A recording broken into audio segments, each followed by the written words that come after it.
오늘 말씀은 창세기 44장 14에서 34절까지의 말씀으로 희생을 각오하는 유다, 희생을 각오하는 유다라는 제목으로 주의 말씀 증거합니다. 애굽에서 곡식을 가지고 가나안 고향으로 향해 가는데 추격해온 요셉의 청지기들에게 붙잡히게 되었지요. 그리고 그들의 자루 속에서 곡식값을 지불했던 돈들과 함께 요셉의 물건 은잔이 발견되었습니다. 그런데 또 하필이면 막내 동생 베냐민의 자루에서 발견되었으니 요셉의 형들은 망연자실할 수밖에 없었을 겁니다. 이제 애굽으로 다시 돌아가는 그들의 발걸음은 너무도 무거웠지요. 고향에 있는 아버지이며 죽게 될지도 모르는 베냐민이며 모두가 다 애굽의 종이 될 운명이라는 것이 형제들의 마음은 정말 죽을 맛이었을 겁니다. 자, 이제 요셉 집에 당도하자 오늘 보면 16절에 보듯이 유다가 이제 먼저 입을 뗍니다. 창세기 43장에서 고향에서 출발 전에 유다가 아버지를 설득하면서 또 자신을 담보가 되겠다라고 자처했던, 그렇죠? 그런 유다였으니 이번에도 유다가 먼저 나선 겁니다. 그렇습니다. 유다는 애굽에서 베냐민을 구원해내고 자신이 대신 그 죗값을 치르고자 하는 겁니다. 어제도 말씀드렸지만 두 번째 애굽에 내려온 형제들에게는 세 가지의 과제가 있었어요. 첫째는 당연히 가족들을 위한 그 양식, 먹을 양식을 구해 가야 되는 것이고, 두 번째는 베냐민을 무사히 데리고 가나안 땅까지 가야 됩니다. 아버지와 약속이었죠. 그리고 세 번째는 지금 애굽에 억류된, 그렇죠, 붙잡혀 있는 바로 시므온을 또 무사히 데리고 가야 되는 이 바로 세 가지의 숙제가 이 형제들에게는 있었습니다. 하지만 이 세 가지 숙제를 어때요? 다 해결했다고 생각하고 희희낙낙 이제 좋아하면서 고향으로 가는 상황 가운데 이제 다시 원점으로 돌아온 겁니다. 아무것도 세 가지 숙제를 다 했다고 생각했는데 다시 세 가지의 문제가 그대로 남아 있습니다. 아니요, 단 한 가지도 해결할 수 없는 지경에 이르렀습니다. 곡식도 못 가져가지요. 베냐민은 이제 죽은 목숨이지요. 시몬을 비롯한 모든 형제들은 이제 다시 종이 될 운명입니다. 하지만 오늘 성경 보면 전체를 이끌어가는 유다, 오늘 말씀은 유다가 계속해서 끌어가는 이야기입니다. 그렇죠? 그래서 이 유다를 집중적으로 우리 한번 살펴보도록 하겠습니다. 그렇습니다. 우리가 유다를 통해서 첫 번째로 배워야 될 것, 자, 세 가지를 또 우리가 한번 배울 수 있겠을 텐데, 첫째로 우리가 유다를 통해서 배울 수 있는 것은 변명하지 않습니다. 오늘 너무 억울한 상황이죠. 우리가 은잔을 훔친 일이 없고 또 곡식을 산 것을 값도 다 지불했는데 그 자루 속에 돈이 다 그대로 나왔단 말입니다. 근데 이 상황에 대해서 따로 어떻게 변명하려고 생각하지 않습니다. 그저 회개를 합니다. 유다는 요셉이 자신들을 추궁할 때 오늘 보면 16절에서 요셉에게 이렇게 말합니다. 자, 16절 말씀을 같이 한번 읽겠습니다. 시작. 유다가 말하되 우리가 내 주께 무슨 말을 하오리까? 무슨 설명을 하오리까? 우리가 어떻게 우리의 정직함을 나타내리까? 하나님이 종들의 죄악을 찾아내셨으니 우리와 이 잔이 발견된 자가 다 내 주의 노예가 되겠나이다. 아멘. 자, 그래서 유다는 베냐민의 자루에서 은잔이 발견된 것에 대해서 변명하지 않아요. 너무 억울했지만, 기가 막힐 일이지만, 그렇다고 베냐민에게 책임을 전가하지도 않습니다. 유다는 오히려 하나님 앞에서의 범죄를 자백하고 있습니다. 설령 이 상황 가운데 베냐민 이놈아 왜 그걸 훔쳤느냐? 모를 일이니까요. 그렇게 따져 볼 수도 있었을 텐데 아닙니다. 베냐민에게 책임을 전가하지도 않았습니다. 유다는 오히려 하나님 앞에서 범죄를 지금 자백하고 있는 거예요.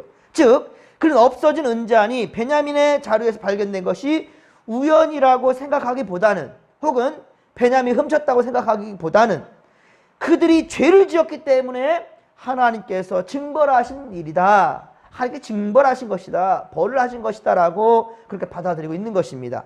그래서 유다는 자, 오늘 본문 16절 말씀 하반절 보면 하나님이 종들의 죄악을 찾아내셨다. 하나님이 종들의 죄악을 찾아내셨다라고 표현하고 있습니다.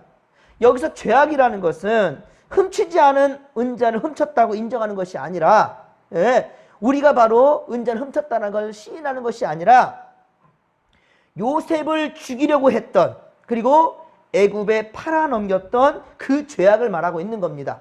물론 유다는 자신 앞에 있는 애굽의 총리가 요셉이라고는 꿈에도 생각하지 못했을 겁니다. 지금 내 앞에 있는 요셉이 이 애굽 총리가 요셉이라고는 꿈에 생각하지 못하고 의실직고를 하는데 하나님이 종들의 죄악을 찾아내셨다라고 얘기하는 거죠. 하지만 어떻습니까? 이 유다의 말을 듣고 있는 요셉은 기가 막히죠. 자신의 이야기거든요. 자신의 이야기예요. 28절에서 하나는 내게서 나갔으므로 내가 말하기를 틀리면 찢겨 죽었다.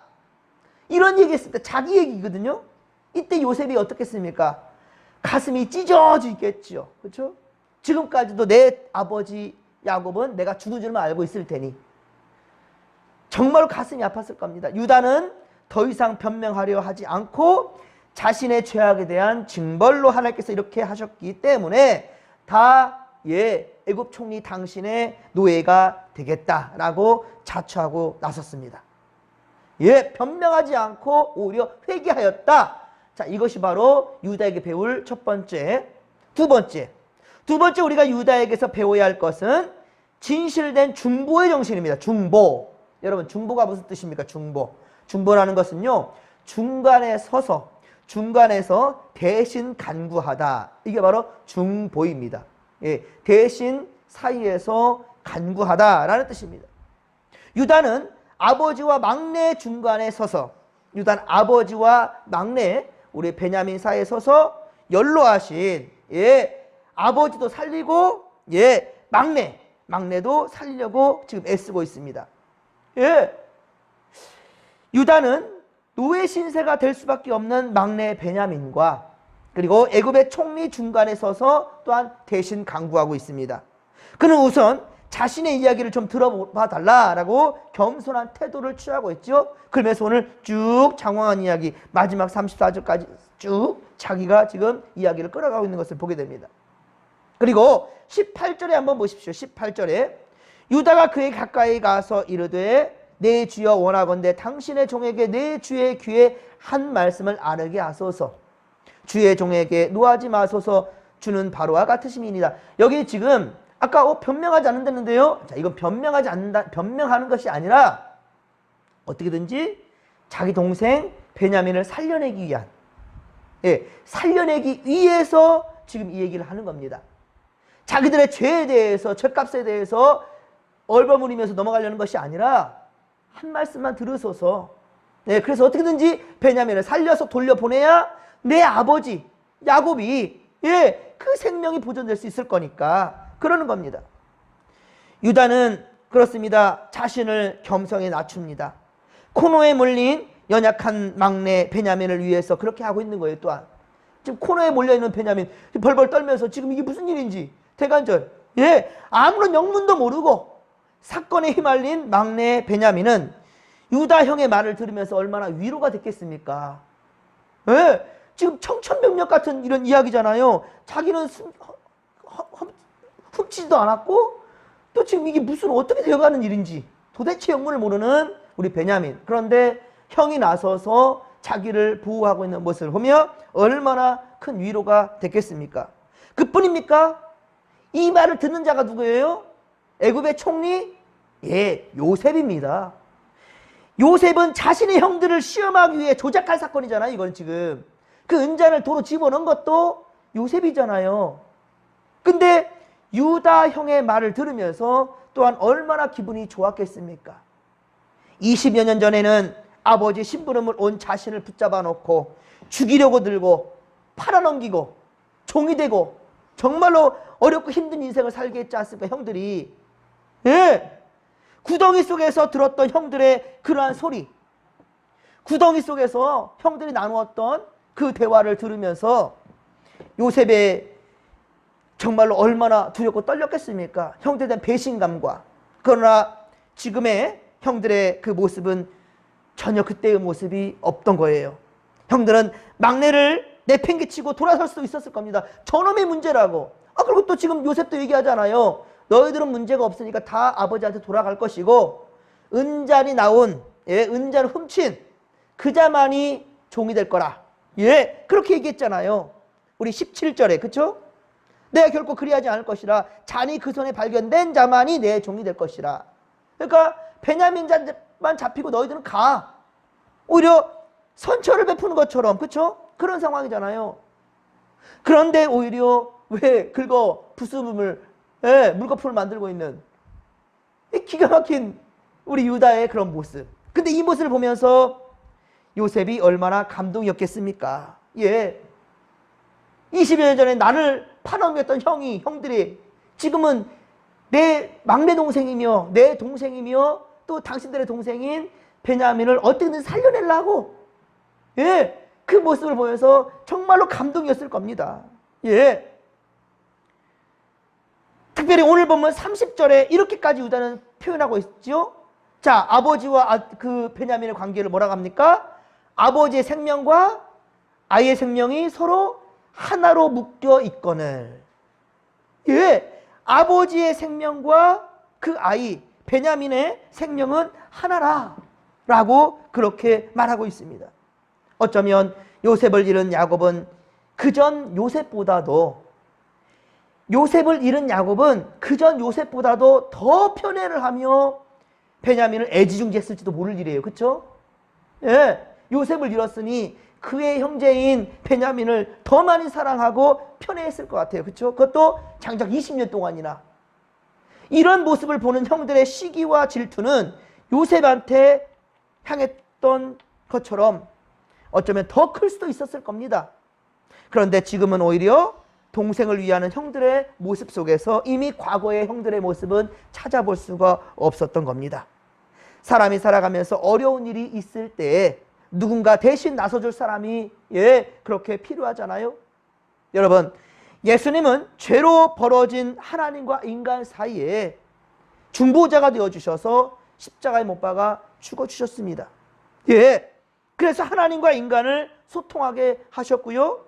그리고 이 사실을 믿고 주 예수를 구주로 영접한 자는 하나님 나라의 백성이 될 수 있다는 거죠. 하나님 나라의 자녀의 권세를 우리 하나님이 허락해 주셨다는 말입니다. 이제 하나님과 인간과의 막혔던 문제가 해결되는, 그렇습니다. 막혔던 죄의 담을 주께서는 헐어 주신 것입니다. 그렇습니다. 신약성경 예배서 2장 14절, 예배서 2장 14절에 증거합니다. 그는 우리의 화평이신지라 둘로 하나를 만드사 원수된 것 곧 중간에 막힌 담을 자기 육체로 하시고. 그렇습니다. 화평케 하신 주님이십니다. 주님이 우리의 중보자가 되신 것처럼 여러분, 우리 또한 사람과 사람 사이에 중보자가 되어 주어야 될 것입니다.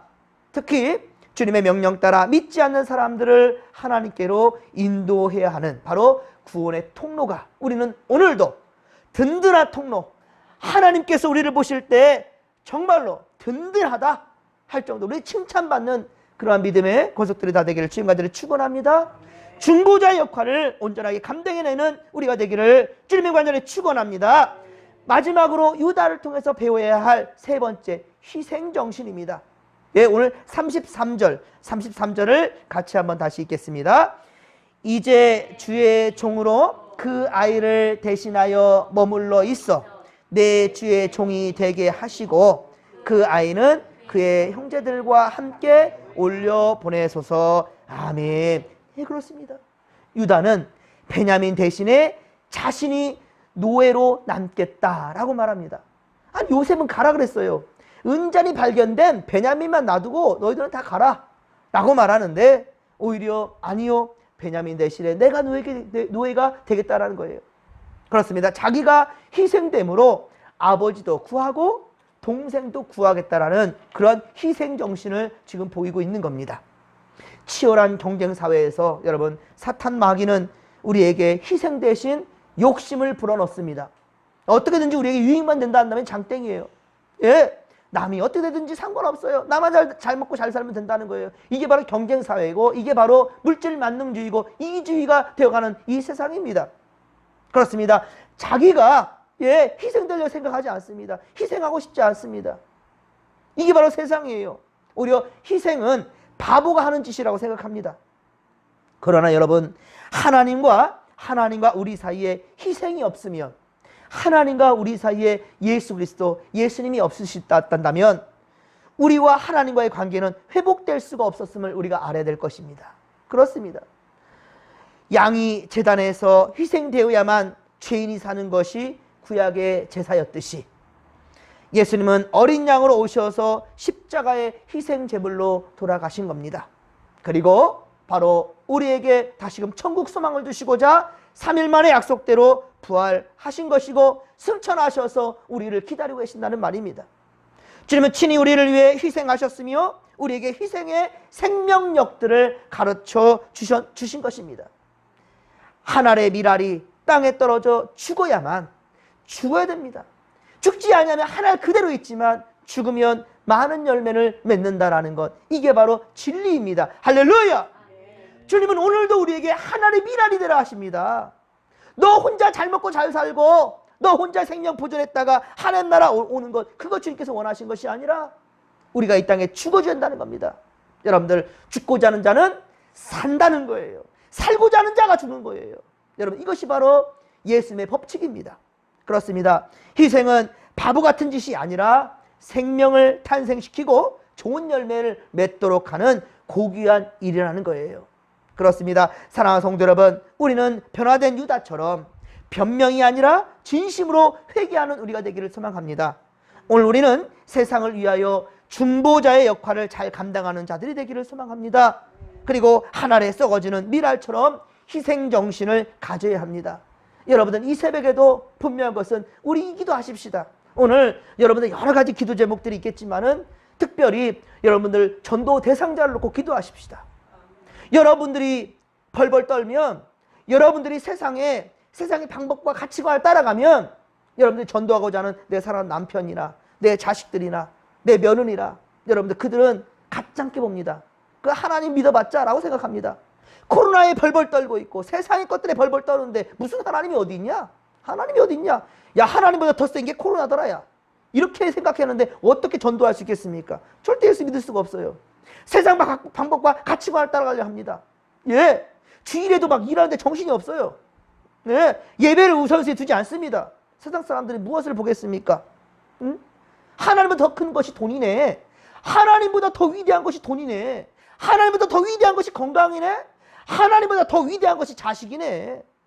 예? 하나님보다 더 크고 강대한 힘이 있는 것이 있구나, 이걸 생각하는데 어느 누가 예수를 믿을 수 있겠습니까? 여러분, 분명한 것은 예수님 믿는 자녀답게, 하나님 믿는 사람답게 오늘도 이 믿음 지켜 살아날 수 있기를 주님과 자리 축원합니다. 이 가운데는 수많은 희생도 따릅니다. 이 희생 정신을 우리가 잊지 않기를 소망합니다. 내어 줌으로 얻고 저 줌으로 이기는 거예요. 그리고 버림으로써 소유하는 역설의 은혜가 오늘 저와 여러분 가운데 있기를 주님의 간절히 축원합니다. 축원합니다. 주여 삼창 부르며 기도하며 나갑니다. 주여, 주여, 주여. 살아계신 하나님 아버지, 고맙고 감사를 드립니다. 주여, 은혜를 더하여 주옵소서. 성령이여, 오늘도 주여 우리와 함께하여 주옵소서.